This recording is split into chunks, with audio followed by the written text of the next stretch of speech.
तरीके से इसको नष्ट नहीं कर सकता। जी सहमत हूं आपसे, और मैं बिलाल साहब के पास आता हूं। वैसे पिछले साल हमने अन्याय के खिलाफ श्रीलंका को भी लड़ते देखा है सड़कों पर, और कैसे उनके राष्ट्रपति को देश छोड़कर भी जाना पड़ा वो भी हमने देखा है।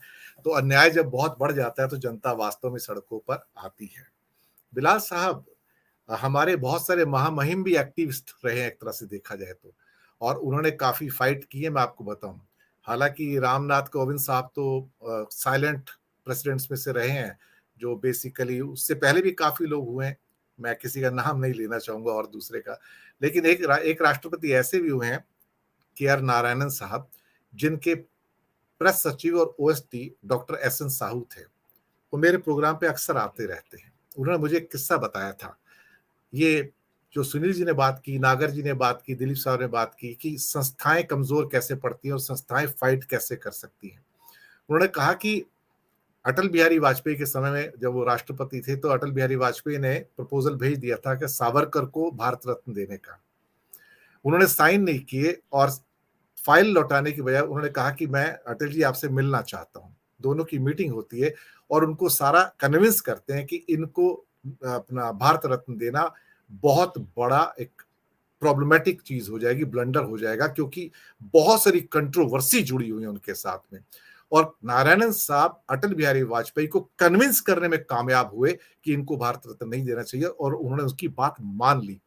क्या आज के किसी राष्ट्रपति की हिम्मत है कि वो प्रधानमंत्री से जाके इस बात की मंत्रणा करे? अब तो सुना है हालात ये आए हैं, साहू ने बताया, साहू साहब ने बताया, सत्यपाल मलिक साहब ने बताया प्रोग्राम्स के अंदर कि जी अपॉइंटमेंट चेक होते हैं, अपॉइंटमेंट जो होती है प्रेसिडेंट से मिलने की, वो पीएमओ के द्वारा अप्रूव की जाती है। तो आप सोचिए ये शरण किया किसने है? उस इंस्टीट्यूशन ने खुद ने शरण किया है। इसका उसके लिए किसी और कोई और जिम्मेदार नहीं है। अगर राष्ट्रपति कहे कि मुझसे इससे मिलना है तो मिलना है, कोई रोक नहीं सकता उसको। वो भारत का सिटीजन नंबर 1 है सर, उसको सारे अधिकार प्राप्त हैं। लेकिन अगर वो सामने से अपने पद का उपयोग नहीं कर पाता है, अपनी पावर्स का उपयोग नहीं कर पाता है, वही बात व्यवस्था के ऊपर लागू हो रही है जो नंबर 1 पे लागू हो रही है।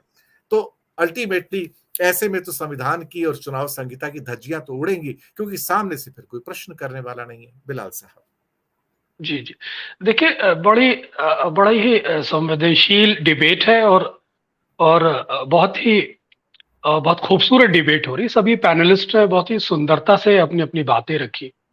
दरअसल अभी लेटेस्ट जो रीसेंट पास्ट में जो सुप्रीम कोर्ट का एक फैसला आया था चुनाव आयोग के संबंध में कि उसकी नियुक्ति किस तरह से होनी चाहिए, और साथ ही साथ उसमें जो leader of opposition, leader of नेता प्रतिपक्ष की भूमिका को भी स्पष्ट कर दिया गया था।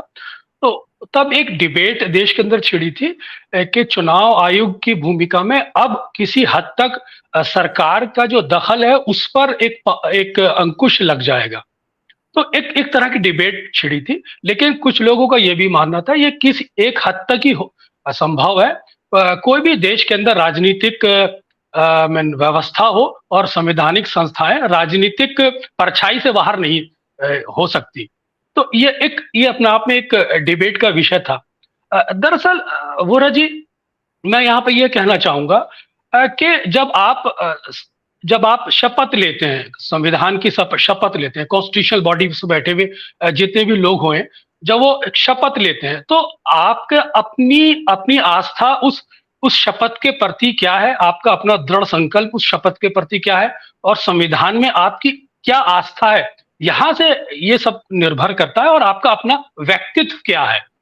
एक देश के अंदर एक परसेप्शन है कि अगर कैबिनेट कोई भी बिल पास करके राष्ट्रपति को भेज दे तो राष्ट्रपति अगर चाहे तो उसे लौटा सकता है, लेकिन अगर दोबारा कैबिनेट भेज दे तो राष्ट्रपति बाउंड है उसे साइन करने के लिए। लेकिन जैसे आपने अभी जिक्र किया, तो मैं कहना चाहूंगा कि राष्ट्रपति के पास एक पॉकेट वीटो का भी अधिकार होता है। राष्ट्रपति बिल को लेके बैठ जाए तो ऐसा कोई प्रोविजन नहीं है कॉन्स्टिट्यूशन में कि उसे रिकॉल कर ले।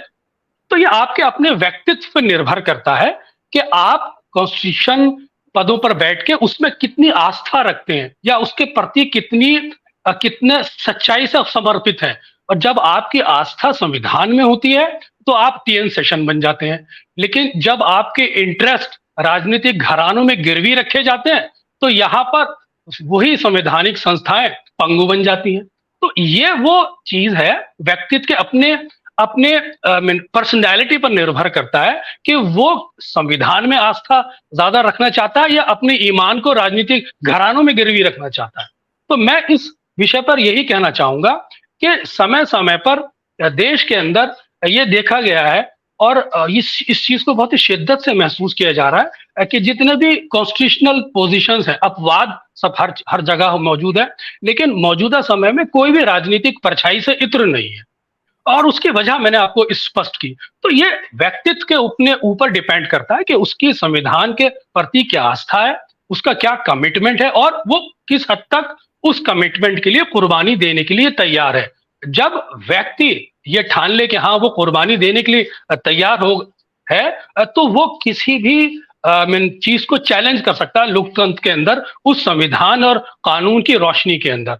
और उसका एक उदाहरण टीएन सेशन हमारे सामने मौजूद है। और एक ब्यूरोक्रेट का आपने बॉम्बे का जिक्र किया, तो हम और मौजूदा जो चीफ जस्टिस ऑफ इंडिया है, आप उनको भी उस पैरामीटर पर रख सकते हैं। इससे पहले भी चीफ जस्टिस ऑफ इंडिया थे। तो डिपेंड ये करता है कि आप कॉन्स्टिट्यूशन में कितना विश्वास करते हैं, लोकतांत्रिक मूल्य में कितना विश्वास करते हैं, लोकतांत्रिक आस्थाओं में कितना विश्वास करते हैं, या आपका माइंडसेट क्या है। अगर आप अपने व्यक्तित्व के प्रति स्पष्ट नहीं है या आप कॉन्स्टिट्यूशन के प्रति लॉयल नहीं है, आप लॉयल्टी आपके राजनीतिक घरानों में है, वहां पे आपके इंटरेस्ट है, तो ये समस्याएं पैदा होती हैं। जी, मैं दूसरे चक्र में आता हूं, अपने उत्तर थोड़े